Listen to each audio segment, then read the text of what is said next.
Hey everyone, welcome back to Being Royal Kandake. My name is Royal Kandake, but I'm also known as Sister Oz. So thank you for taking the time to watch my video. So before I begin with anything, I'd like to make a quick disclaimer that I am by no means a gynecologist. All I'm doing is simply sharing my experience as a mother of two, as well as a woman who has a considerable number of years on this earth, combining it with the experience of other women that I talk to, as well as my own research. So rest assured that all this information that I share is information that I've put myself through. I always use myself as a guinea pig. So I'd never tell anybody to do something that I've never put myself through. So yeah, let's get to it. Today I'm talking about the symptoms of yeast infections. I'll also be touching on the conditions that could predispose women to this infection, as well as the remedies of how to not get this infection or deal with it. But we'd like to get rid of it, right? So yeah. The symptoms of yeast infection. So before I start with the symptoms of yeast infection, I'd like to just let people know that a yeast infection is just an overgrowth of yeast down there. It's nothing serious unless you're experiencing other symptoms than those that are more serious than those that I'm going to name right like now. So the symptoms of a yeast infection. The first symptom would be vaginal discharge that is whitish gray in color, that has a thick cottage cheesy consistency to it, but it doesn't have an odor.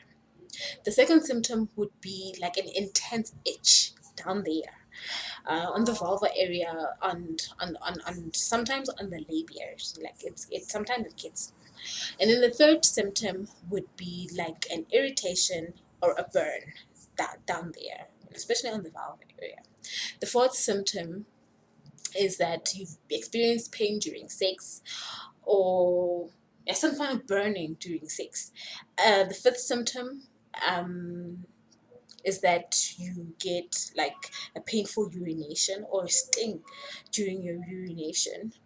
And then the last symptom that is common to this infection is like swelling and soreness as well as redness on the vulva or vaginal area. So if you have any of these symptoms, then it would mean that maybe you have a yeast infection, or if you've experienced this, you've experienced a yeast infection. Like most probably, it's a yeast infection. So women who are more prone to, you know, getting a yeast infection are women who have conditions that could predispose them, or doing things that could predispose them to this infection.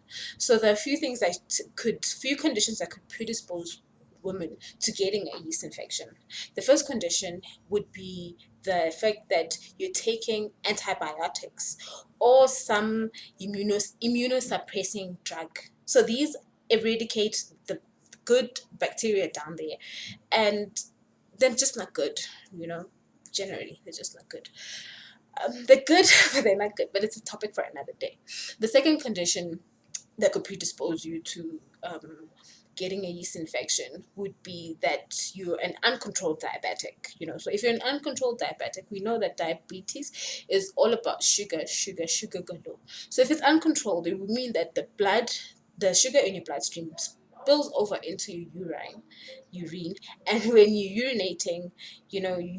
just introducing a whole lot of sugar down there, and it just feeds the yeast, and then there's a yeast overgrowth, and then it multiplies. So another condition that could predispose women is the like pregnancy. So during pregnancy, there's a rise in estrogen levels. So you prone to get a yeast infection. I'm gonna make a video just about this pregnancy and yeast infection, so that people know like how to deal with it without harming the baby.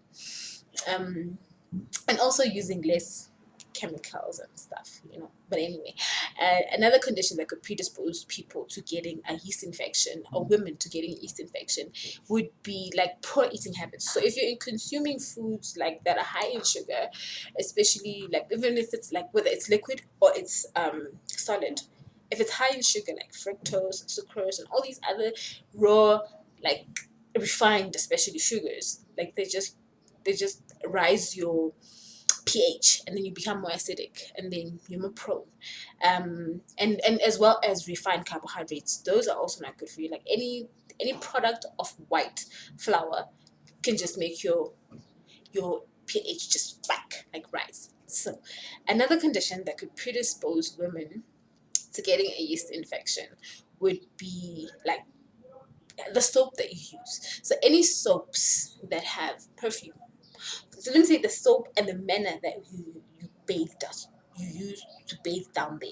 No. So soaps that have perfume as well as sulfate are not good for you, especially down there.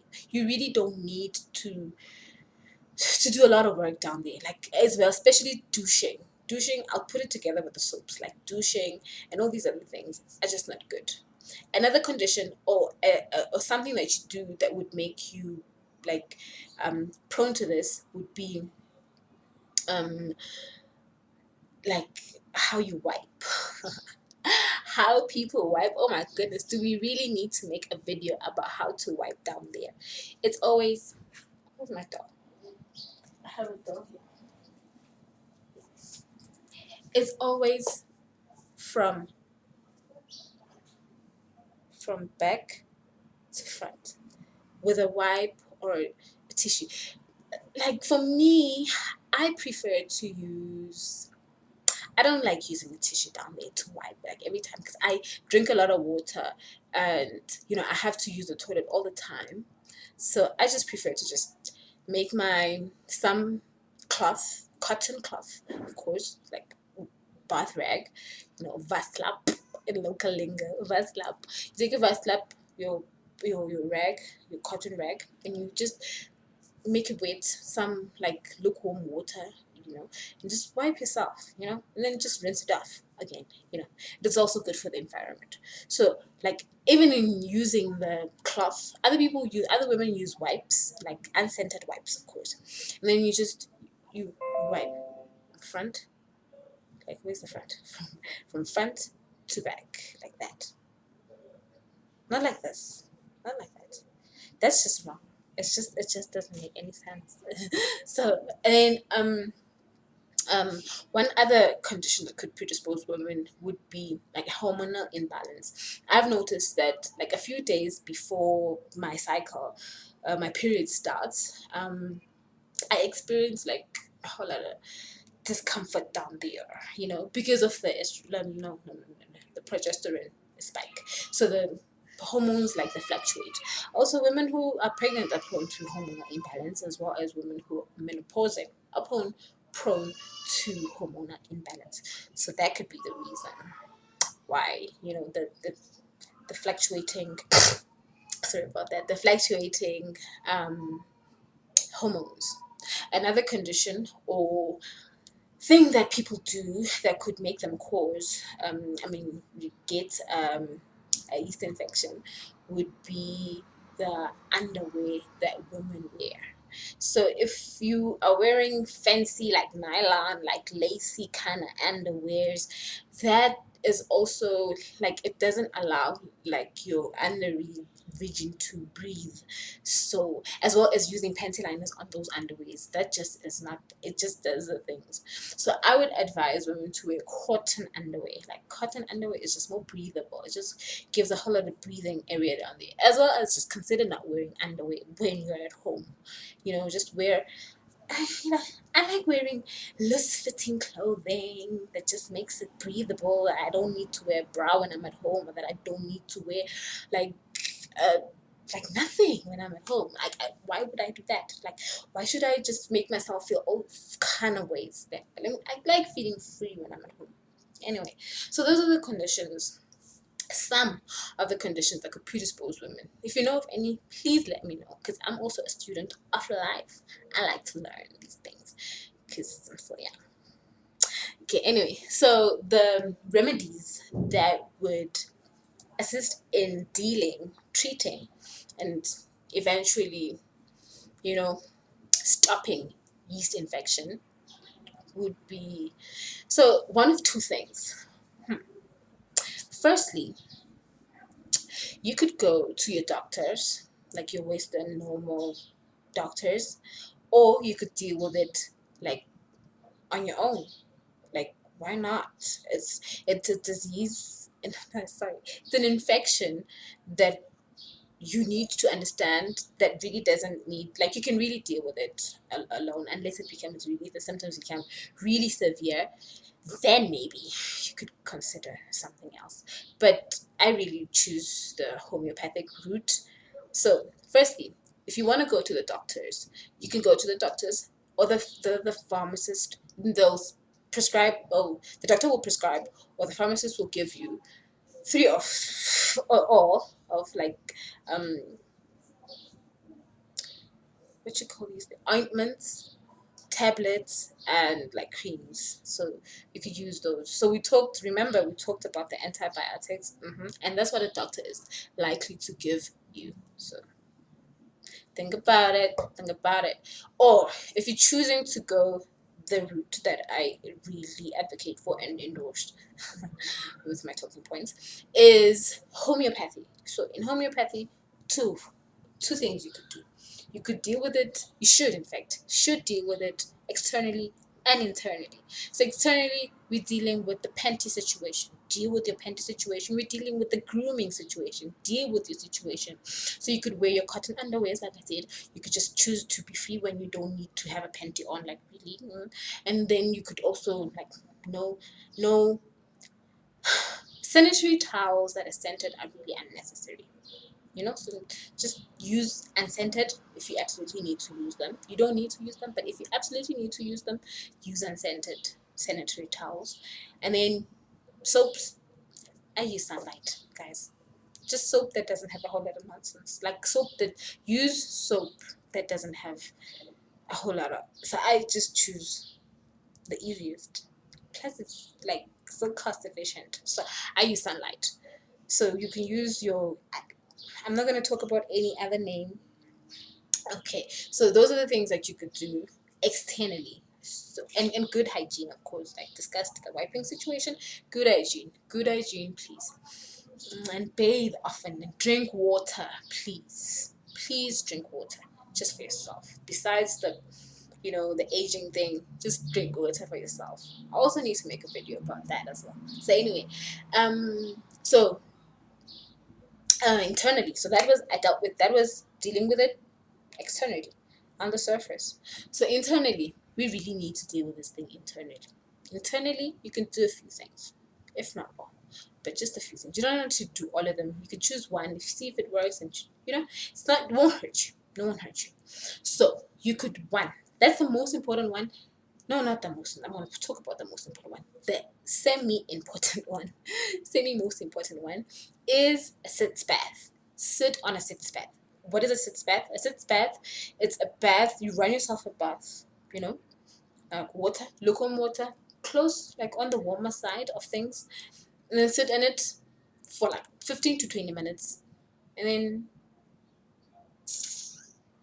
yeah, sit in it. And then after that, you get out of the water, you wipe yourself, and then like very gently. You could choose whatever oil you want to use after a sitz bath, and then like massage yourself with either castor oil or olive oil, whatever like you think would soothe you. But I always go for castor oil. I think castor oil is just magic.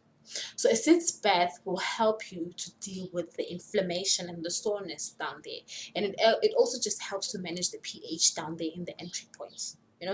So you could choose anything from two things for me. I don't know what other women use, but for me, two things: sea salt or apple cider vinegar. Apple cider vinegar is God, is king. It's just good. Yeah, that is it, bad. That's what you could do. You could also use tea tree, tea tree oil. So there are two ways you could use tea tree oil. The first way is you could take a sanitary towel. Sorry about that. I'm trying to give you something. Okay, like this. Take a sanitary towel. Put your tea tree. I'm gonna fetch tea tree. Put your tea tree, and then put it down there in your panty. Or you could choose to take a tampon, and then I'm not gonna fetch a tampon either.